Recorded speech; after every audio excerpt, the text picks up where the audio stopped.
আমরা অনেক জোরে এক শব্দ পাইছি। শব্দ শোনার সাথে সাথে আমরা মনে করছি ট্রান্সমিটার বাস্ট হয়েছে। চুপচাপ রয়েছি, পরে মানুষ যায় বলতেছে এখানে মানুষ শব্দ শোনার সাথে দেওয়াল টল ভাইগা পড়ছে, মানুষের সমস্যা। পরে আমরা আইসা দেখছি, আসার সাথে সাথে ওনাদেরকে নিয়ে গেছে। আমরা এসে ওনাদেরকে পাইনি, ভাঙ্গা অবস্থায় যেরকম এখন আছে এরকমই আমরা এসে দেখছি। আমরা ওই যে যাদের ক্ষতি হয়েছে তাদেরকে আমরা পাইনি, আসে ওনাদেরকে মেডিকেল নিয়ে গেছে। 5 জন নাকি, জামাই বউ আর 3 জন বাচ্চা।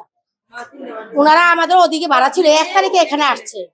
আমার ছেলের রুমে আমার ছেলের লেগে সিলেতেছি। আমার ছেলে তো আমার ছেলে শেষ, আমার ছেলে সিলেতেছি দেই না। আমার ছেলে আবার বাইরে হইয়া উদাম করতে দাঁড়াই রয়েছে।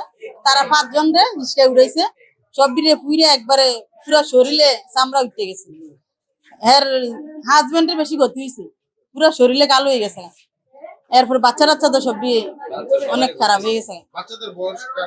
একটার মনে হয় 10 বছর, আর একটার 12 বছর হইব, আর ছেলেটার 12-13 বছর।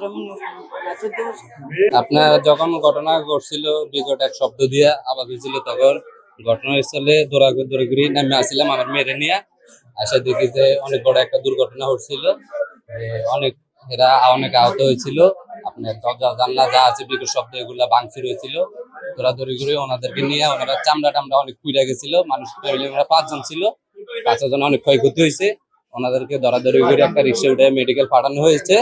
ওনাদের রুম টুম বন্ধ ছিল, তো অত গ্যাস ছাড়া ছিল, আগুন টাগুন অত লাগাইছে, আগুন গ্যাস ধরাতে গেছিল, রুম বাস্ট হয়ে গেছে। দরজা জানালা বন্ধ ছিল, ওই সাইডে ওই যে বাড়িওয়ালার মালপত্র রাখা ছিল, জানলা মাল্লা অত খুলতে পারে না, তার কারণে আর কি গ্যাসটা সেগুলো বাড়িতে পারে নাই।